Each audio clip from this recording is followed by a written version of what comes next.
Oh, Hey folks, this is Big Piney, and I am the Stang.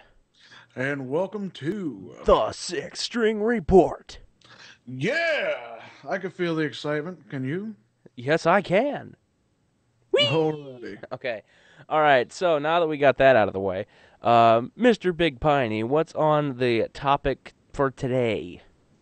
Well, today we're going to be talking about it's a pretty popular subject. We're going to be talking about the whole Gibson versus Epiphone and Fender versus Squier, since that seems to be a big topic, and we're going to break some myths and tell you guys the truth about the gears. So yeah. Oh yeah. I'm Yeah. sorry, I had to do that. All right.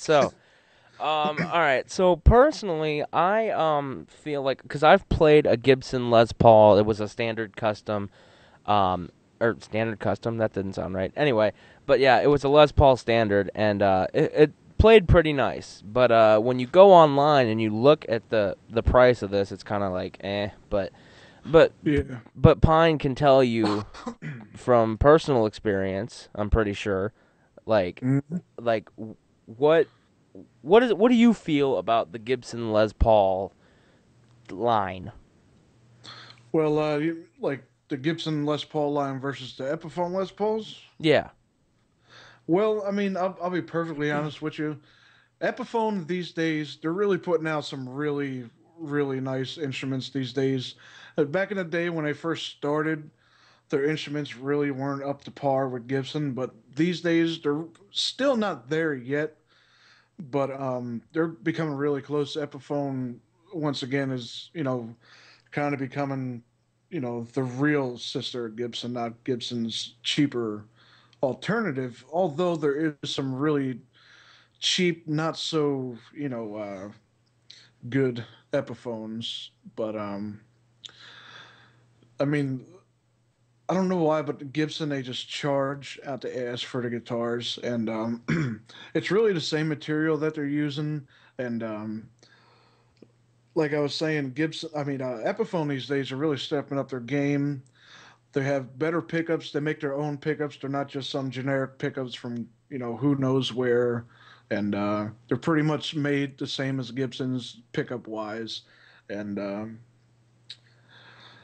I mean that's about it. I mean with the Epiphone line, anything under $400, depending on your budget, you kind of want to stay away from because I've played the lower end Epiphones and some of the fretting is off and they just don't stay in tune as well because the lower end Epiphones they don't use the great Grover tuners as the higher end Epiphones. And Yeah. I played both the Epiphone Les Paul and the Gibson Les Paul. And to be honest with you, I can't judge the thousands extra that you pay for a Gibson Les Paul. I mean, that's just me. That's just me. I think we all can agree. Like, you're more with the Gibson. You're paying for the name more than you are the guitar. Yeah, I mean, like, and don't get me wrong. Like, Gibson makes really awesome guitars. But like lately, I haven't had any experience with Gibsons that have been coming out for the past couple of years, but I heard that the quality control is suffering just a little bit. But yeah, basically you're paying for the name, the legendary Gibson name, and Exactly. Yeah. And it's like, you know, for people like us, we can't go and spend thousands of dollars for, like, a Gibson. I mean, and Gibson's a pretty good guitar, like, cuz I've played them, and like Gibson's a pretty good guitar itself, but like paying $12,000, or not $12,000, $1,200, sorry. $1,200 for like a standard Gibson. It's like, I'm not gonna save up that much money just to get that kind of guitar when I'll probably be bored with it for a week or after a week. yeah, I mean like the SG, the standard SG is about $1,200, but a standard Les Paul, you're talking about a little over 2 grand, and that's you can go out and buy a USA made custom Stratocaster for the same price, and it's not just a standard line; it's a little bit more upgraded than the standard. American Strats, even though they're really awesome. And hey, Stang, did you have any experience with Squier versus Fender guitars by any chance? Actually, yeah, I do. I haven't actually really investigated into much Fender versus Squier, but I do know that I have played the Fender. If I remember, it's the Fender Vintage Hot Rod series. It was a mint green, like kind of surf greenish color. Yeah, Uh, beautiful, beautiful guitar, man. yes, yes, definitely. At first you kind of it takes a while to get used to, but once you like really start to get used to it, it's kind of like okay, this is kind of cool looking. And but yeah, I've played that, and it maybe it might have been the one that I played, but it was kind of old, so but it like felt like it was falling apart. But other than that, like it's still it even though it was kind of like older and it was still kind of falling apart, it still had a pretty decent sound to it. 'Cause Yeah. I was playing it through if I remember correctly, it was a Marshall half stack, and Oh yeah. I was playing through that, and it was still just as good, if not better, than the Gibson. I mean, that's just my personal opinion. Yeah, and I want to make a comment about that falling apart. A lot of people overlook. I mean, like if you're really into guitars and you know your guitars, you know you got to check up on the neck screws and stuff like that, and like just make sure everything's a little snug. And a lot of people overlook that, but I could definitely tell where you're talking about the falling apart because there's the way the strings are on a Stratocaster, they're really jangly, but that's part of the reason why they sound like they do. And Yeah. but I guess my take on the Fender versus Squier, and Fender's really gonna hate me for this, but Squire's new classic vibe line, well, it's not new, but it's been out for a couple of years, but the classic vibe line are blowing away the standard Mexican Stratocasters in sales these days because they first of all they use Alnico pickups, which is the best magnets that you can get for a pickup, and they use all their bodies, all the same stuff that you would find on a standard Stratocaster, whether it be American or Mexican. It's pretty much all the same stuff, but it's just made overseas, so it cuts the cost down. And actually, they just came out with a new color, Fiesta Red. That's my favorite Fender color. I'm definitely going to pick up that guitar one of these days. And but yeah, like the same thing with Squire. Anything with Squire, if you want to get a good guitar from Squire, you got to spend $300 or 250 up because anything else, just like with the Epiphones, there's problems with the fretting.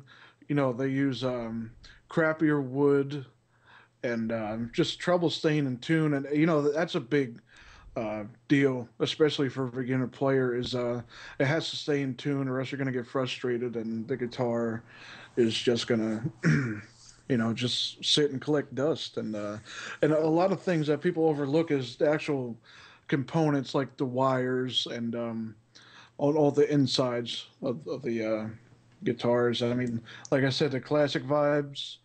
People are saying I don't have any experience with the classic vibes myself, but people are saying that they sound just as good as a American standard Strat, and I have no reason why not to believe that because like I was talking to Stang before, with the past couple of years, there's been a big jump in quality with the entry quote unquote entry level guitars, even though you can gig with them all you want, and it's just really awesome for people like me and Stang because they're coming out with cheaper guitars, but they're just really excellent quality. Yeah. All right. So pretty much the final question I would have to ask you, since we're almost hitting 10 minutes. Um, Overall, between Gibson and Gibson and Epiphone, which one would you personally recommend? Because like as you said, you've had experience with both. Which one would you recommend? Even though I mean, forget price, like quality and like all that stuff. What would you recommend of the two? Well, if your wallet could handle it, I would go for definitely hands down Gibson. But I know you said not to consider price, but price is always a consideration. So you could always just buy like like an Epiphone Les Paul custom. Just swap out the pickups to Gibson USA pickups, and you should be good to go. I mean, they're really durable guitars. My cousin has a Gibson SG he had for years. It's been dropped, it's been dinged up, and it still plays like a champ. Yeah, definitely, definitely. I can attest to that because I was playing the Gibson before and I dropped it and it kind of like just oh man the tuning just oh god it was bad. But but yeah Yeah, so and and with Fender so also with Fender like which or which one would you recommend out of those two? the Fender versus Squire, really for the money, even though I have a Mexican Stratocaster, but that's because I had one in the past and I love them and I never played the classic vibe before, so I just went with what I know. But I would definitely check out the classic vibe because you'll save a decent amount of money that you could spend on accessories for your guitar. And one more thing I want to throw out there, we'll just go with the Gibson versus Fender, is that Fender kind of gives you a lot more for your money because you can go out and buy a brand new American Standard Stratocaster for $1,000, and you can go out and buy a brand new, Les Paul Standard from Gibson for $2,000.